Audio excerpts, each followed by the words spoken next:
আসসালামু আলাইকুম। ওয়ালাইকুম আসসালাম। কি লেবু চাষ করছেন এটা আপনি এত পরিমাণে ফুল গাছে? এটা হলো ভিয়েতনাম মালটা। ভিয়েতনাম মালটা।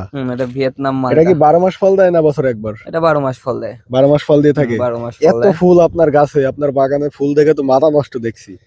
এটা প্রচুর পরিমাণ ফুল আছে এখনো, এই দেখেন এই ডালগুলো যদি দেখে এটা এখনো পরিপূর্ণ হয়নি ফুল এসে।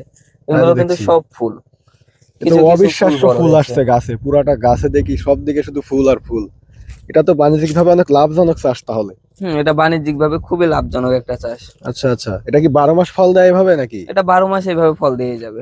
আচ্ছা আচ্ছা, তাহলে তো অনেক উন্নত মানের চাষ। হ্যাঁ, এটা অনেক কেউ উন্নত যদি মানের এটা চাষ। বাণিজ্যিক বাগান করতে চায় সেক্ষেত্রে করতে পারবে? হ্যাঁ, এটা বাণিজ্যিক বাগান করলে এটাই সেরা, যেহেতু সিজনাল ফলে আপনার এক সিজন যদি মার যায় জি। তাহলে কিন্তু আপনার আর কোনো কিছু থাকে না, আপনার লাভ আসল সবই কিন্তু চলে যায়। কিন্তু এটা যদি আপনি ভুলভাবে বা চাষের কোনো ত্রুটির কারণে যদি আপনি এক সিজনে মার খান তাহলে কিন্তু পরের সিজনে আবার পেয়ে যাচ্ছেন। আর এটা কিন্তু 12 মাস হয়, সেক্ষেত্রে কিন্তু জি লসের জি। সংখ্যা খুবই কম। যদি আপনার যদি কোনো ধরনের ত্রুটির কারণে যদি আপনার ফলন কম হয় তাও আপনার ওইটা পুষিয়ে যাবে, লস থাকবে না। দর্শক বন্ধুরা দেখতে পাচ্ছেন, আপনারা যদি কেউ এই বাণিজ্যিক ভাবে 12 মাসি ভিয়েতনাম মালটা চাষ করতে চান, আপনারা স্ক্রিনে দেওয়া নাম্বারে ফোন করে কৃষকের সাথে যোগাযোগ করে চারাগুলো সংগ্রহ করতে পারবেন। আমাদের চুয়াডাঙ্গা জেলা থেকে কিন্তু